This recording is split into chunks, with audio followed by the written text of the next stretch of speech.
On September 11th, 2001, an unparalleled act of violence stunned the nation. 4 commercial airliners were hijacked by the terrorist group Al-Qaeda in a coordinated attack against the United States. Planes were flown into the north and south towers of the World Trade Center in New York City. A third was heading to Washington, D.C., but crashed in a field near Shanksville, Pennsylvania, after passengers overpowered the hijackers. When the plane hit the Pentagon, it became bigger than life. We ran to that side of the building, and by the time we got to that side of the building, all we saw was a big black plume of smoke. So I immediately came to the station, put on my uniform, and got on my motorcycle and went down to the Pentagon. And my first memory of that is I was coming down Route 110, and before I obviously can see all the smoke, but I remember I can smell a cross between concrete and kerosene, which was the jet fuel. The community support was overwhelming in such a good way. And it was people who would knock on the door and deliver cookies and food, just all sorts of great things like that. For months after, I couldn't buy lunch anywhere, just because people were very generous and appreciative for what we were doing.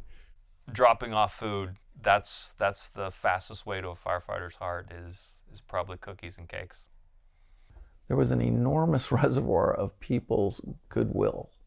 You have a crisis and generally people come together. They want to do good, they want to help, they have some compassion.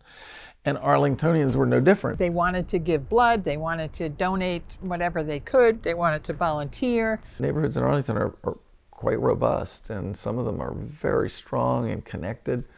So they get their listservs going, or they talk among themselves, and some have a bonfire here or a memorial service over here. They'll kind of figure out their own way of doing something together. I had a lady, her name is Christine Broach, and she is from Arlington. And she made this beautiful, beautiful Afghan for in memory of those who were lost in the tragedy.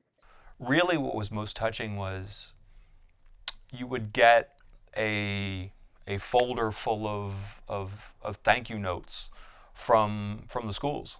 You would get pictures. You could tell it was all the way from the really small kids with little crayon drawings and and notes from some of the older kids, and you would get just random thank you notes in the mailbox. It was touching. And then we had a huge community event a couple of weeks later at W&L with music. Again, community leaders speaking in a way to commemorate those who had fallen and to applaud the work of the community and the work of the support for the community. I saw a lot of hope in the response from people across the community. As much as people could be divided at times, people really unified, and there was an enormous sense of patriotism.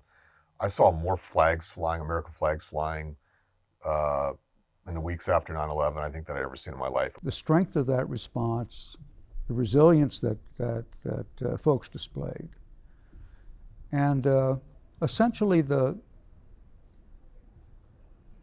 tolerance displayed that didn't always go that way in all communities was heartening.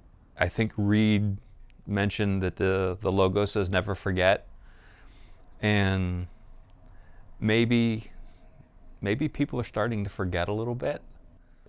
As bad as it was, for the world in the days and weeks that people were flying flags and people were more likely to give each other a hug than give them a scowl.